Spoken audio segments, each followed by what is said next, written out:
known for certain of the four men's movements, and the picture is only further confused by sloppy drafting, unclear sourcing of information, and confusion of speculation and comment.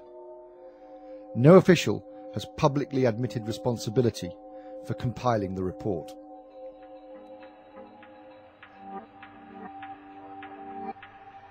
On the 7th of July, several interesting stories emerged. Amy Teeble, writing for the Associated Press, reported that the Israeli embassy in London had received a warning of possible terrorist attacks from Scotland Yard, minutes before the bombs exploded. Officials have said Israeli Minister Benjamin Netanyahu did not leave his hotel to attend an economic conference because of this warning. On the day of 7/7, Peter Power, the managing director of Visor Consultants, gave an interview to the BBC and ITN. In those interviews, he made abundantly clear that his organisation was running a counter-terrorist training exercise which involved bombs going off simultaneously at different London Underground stations. Today we were running an exercise for a company, bearing in mind I'm now in the private sector, and we sat everybody down in the city, 1,000 people involved in the whole organisation, but the crisis team, and the most peculiar thing was we based our scenario on the simultaneous attacks on the Underground and mainline station. So we had to suddenly switch an exercise from fictional to real. And one of the first things is, get that bureau number. When you have a list of people missing, tell them. And so it took a long time. Just to get this right, you were actually working today on an exercise that envisioned virtually this scenario. Almost precisely. I was up until 2 o'clock this morning because it's our job, my own company, Visor Consultants. We specialise in helping people to get their crisis management response. How do you jump from slow time thinking to quick time doing? And we chose a scenario with their assistance which is based on a terrorist attack because they're very close to a property occupied by Jewish businessmen. They're in the city, and there are more American banks in the city than there are in the whole of New York. A logical thing to do. And I've still got the... I was going to say, how extraordinary today must feel for you as it unfolds. Of all the targets the terrorists could have chosen in London, they apparently elected to attack the same targets as had been envisaged by Visor Consultants in their counter-terrorist training exercise. It was at 9:30 this morning. We were actually running an exercise for over a company of 1,000 people in London based on simultaneous bombs going off precisely at the railway stations that happened this morning. So I still have the hairs on the back of my neck standing upright. To get this quite straight, you were running an exercise to see how you would cope with this, and it happened while you were running the exercise? Precisely. And it was about 9:30 this morning. We planned this for a company, and for obvious reasons I don't want to reveal their name, but if they're listening they'll know it. We had a room full of crisis managers for the first time they met. And so within 5 minutes we made a pretty rapid decision. This is the real one. And so we went through the correct drills of activating crisis management procedures to jump from slow time to quick time thinking and so on. Peter Power, Visor Consultants and London Underground have refused to release any more details of this counter-terrorist training exercise. According to the Home Office, during the early hours of the 7th of July, 3 men travelled together by car from Leeds to Luton rail station.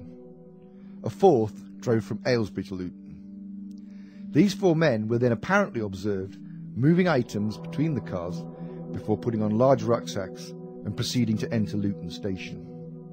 The men reportedly got a train which left Luton station at 7:40, arriving at King's Cross Thameslink at 8:23, before heading towards the London Underground, splitting up around 7 minutes later.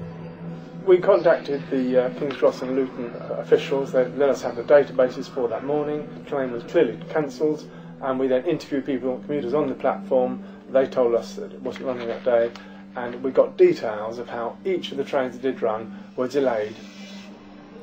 The 3 then allegedly boarded tube trains on separate lines. Mohammed Sadiq Khan is presumed to board a westbound Circle Line train. Jermaine Lindsay, a southbound Piccadilly Line train, and Shazad Tanweer, an eastbound Circle Line train. At 10 to 9 that morning, the 3 men each allegedly set off a bomb at almost exactly the same time. From my experience as a counter-terrorist officer, I have knowledge about the kind and amount of explosives that are used in terrorist attacks. The police have said that all the bombs were placed on the floor of the carriages, but they haven't made clear which side of the floor the bombs were placed on. A number of witnesses have described how they saw metal pushing up into the carriage, which would be consistent with bombs being placed underneath the trains. They just left Edgware Road station when suddenly they felt they had a massive explosion. And some passengers described how the tiles, the covers on the floor of the train suddenly flew up, raised up. Witnesses reported seeing flashes and fireballs. Others suffered extreme burns. These occurrences are not consistent with experiments carried out on TATP. Instead, they are much more consistent with the kind of damage caused by dynamite or military explosive like C4.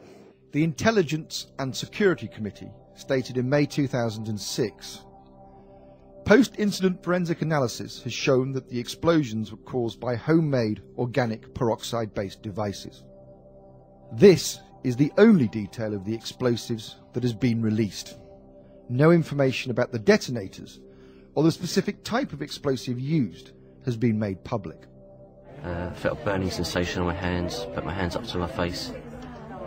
I was on the floor by that point. I saw a very bright light, sort of orangey yellow light, and what appeared to be silver sort of lines across which was the glass flying through the air. And rather curiously, there are no reliable witnesses who reported seeing the 4 so-called suicide bombers that day in London.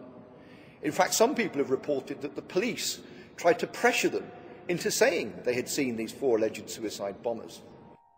According to the official narrative, the police had recovered documents bearing the names of Khan and Tanweer from the bomb site close to Aldgate Station by midnight on the 7th. 2 days later, MI5 told police that Khan had come to their attention in an earlier investigation. London is the most surveyed city in the world. If the men were really on the tubes that day, then why is there no CCTV coverage of them on the London Underground?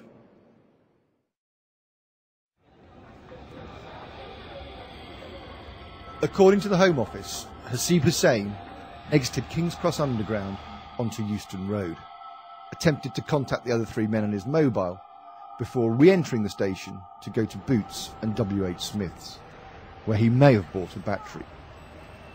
At 9:06, Hussain reportedly went into McDonald's on Euston Road, spending about 10 minutes there.